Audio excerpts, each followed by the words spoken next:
Olá, meu amigo e minha amiga, seja muito bem-vindo a mais um vídeo aqui do nosso canal. Esse é o quarto vídeo do dia, hoje é 26 de janeiro, tá? E só para você situar o vídeo das 7 horas, e aqui a gente vai trazer alguns acontecimentos do dia de hoje, tá? Então, teve um editorial do jornal Metrópolis que trouxe duras críticas ao Lula e que compensa a gente bater um diálogo sobre ele aqui, repensar um pouco sobre tudo que está acontecendo no nosso Brasil. Também teve duas decisões do Alexandre de Moraes que pegou muita gente de surpresa e você vai saber quais são. Também tem pedido de impeachment do Lula já e até pedido de investigação já na PGR. E a coisa está ficando um pouco mais complicada na vida do petista. Você vai entender tudo isso agora nesse vídeo, tá? Só um recadinho rápido para você, se você ainda não é inscrito no canal, dá uma força pra gente aí, a gente já tá quase batendo a nossa meta de 1.200.000 seguidores, tá? Eu te agradeço muito pela confiabilidade que você traz ao nosso canal, é sempre um prazer estar aqui com você. Mas bora lá. Esse editorial do Mário Sabino, do jornal Metrópolis, ficou, sabe, interessante de se ver. Lula, o previsível é bandido, entre aspas, que ele colocou, corra, PT para calar a boca de Temer. Olha só que interessante. Chamado de golpista, o ex-presidente MDBista reagiu, que é o Temer, né? E por essas e outras que o governo precisa logo estabelecer as suas verdades. Olha que interessante. O que o Mário Sabino escreveu? Segundo o Mário Sabino, ele gosta do Lula porque o Lula é previsível demais.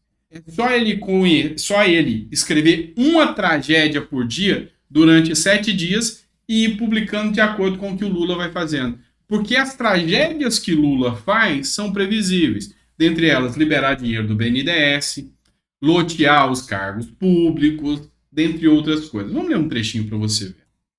Eu gosto de Lula porque ele é previsível.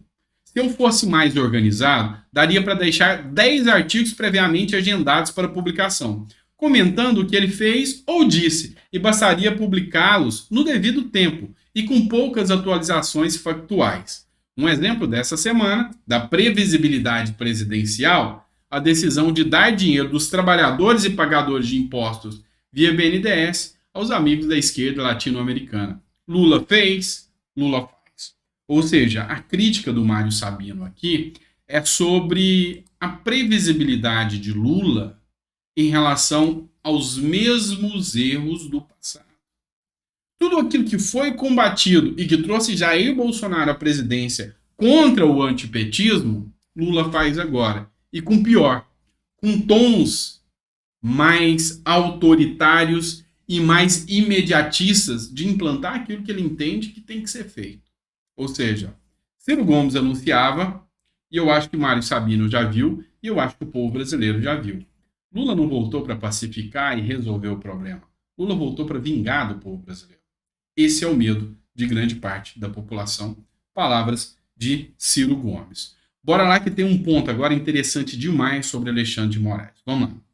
Alexandre de Moraes, ministro do Supremo Tribunal Federal, arquivou a ação contra Marco Sintra sobre questionamentos às urnas. Marco Sintra, ele é um famoso economista brasileiro. E ele postou no seu Twitter grandes críticas ao sistema eleitoral. Ele realmente questionou e falou que não dava, que ele não acreditava, queria o código, dentre outras coisas. E foi impetrada uma ação criminal contra o Marco Sintra, tá? Só que o que acontece? Marco Sintra, ele prestou depoimento à Polícia Federal.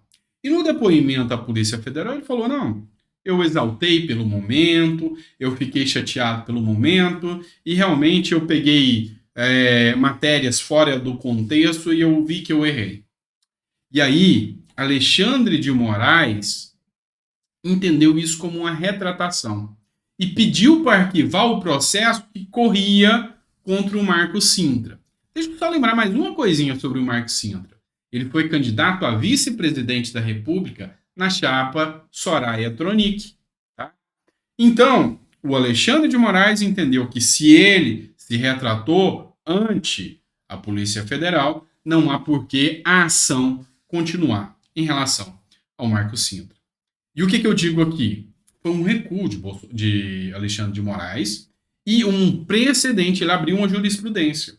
Agora, aquele que questionou qualquer resultado, aquele que sequer espalhou alguma informação que Alexandre de Moraes entende equivocada, ele pode fazer o seu pedido de retratação, inclusive no seu depoimento da Polícia Federal. Afinal, se Alexandre de Moraes aceitou a retratação de Marcos Sintra, qualquer um dos deputados que falaram ou questionaram resultados eleitorais, ou questionaram, inclusive, ou espalharam alguma fake news, podem fazer a sua retratação e, assim, seguindo a lógica do direito, a ação deve ser arquivada. É uma boa notícia isso. Notícia de que o Estado Democrático de Direito está voltando à sua normalidade. Isso é bom. Vamos lá. Petrobras. O Jean Paul Prats é petista, tá? Ele é um senador do PT e do estado do Rio Grande do Norte. E a Petrobras, o Conselho da Petrobras aprovou por unanimidade ele como presidente da Petrobras. É lógico que ele foi taxado de críticas, tá? Teve críticas, tá? Ao Jean Paul Prats, porque ele é político.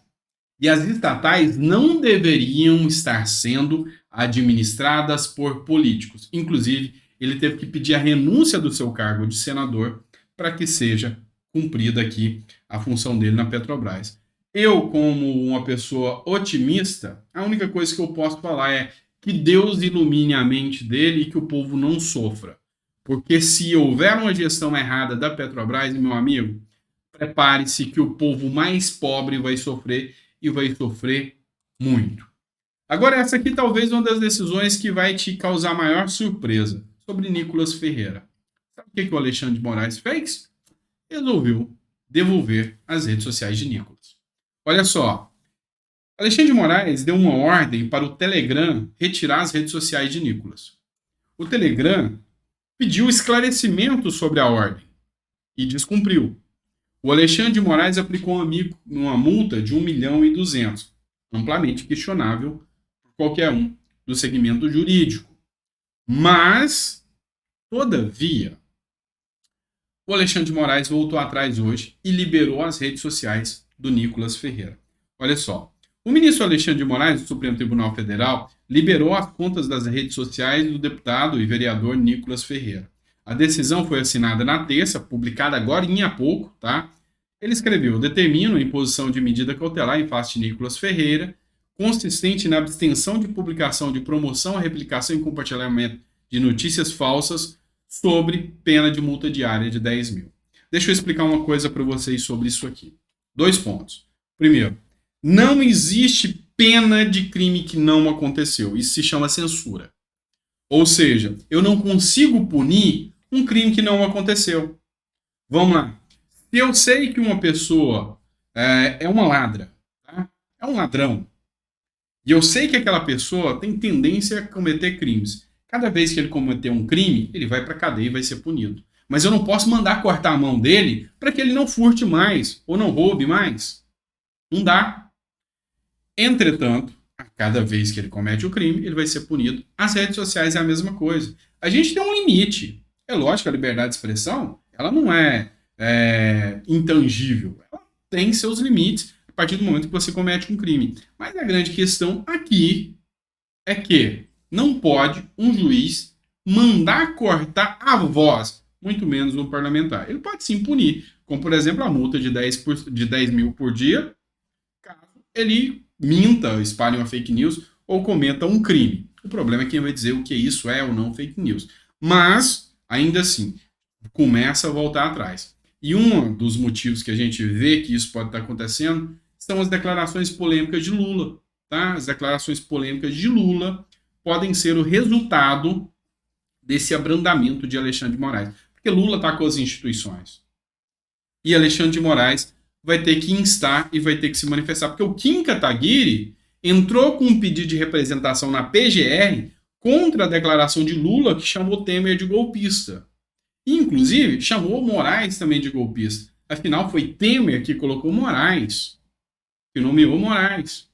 Pois é, ele vai ter que se manifestar. Então, se ele não conseguir abrandar isso, ele vai ter que penalizar Lula também. Ou seja, Lula só está complicando a situação a cada vez mais. E tanto é que nessa fala dele, o Sanderson, que é do Rio Grande do Sul, impetrou o pedido de impeachment de Lula. Por quê? Porque ele atacou as instituições.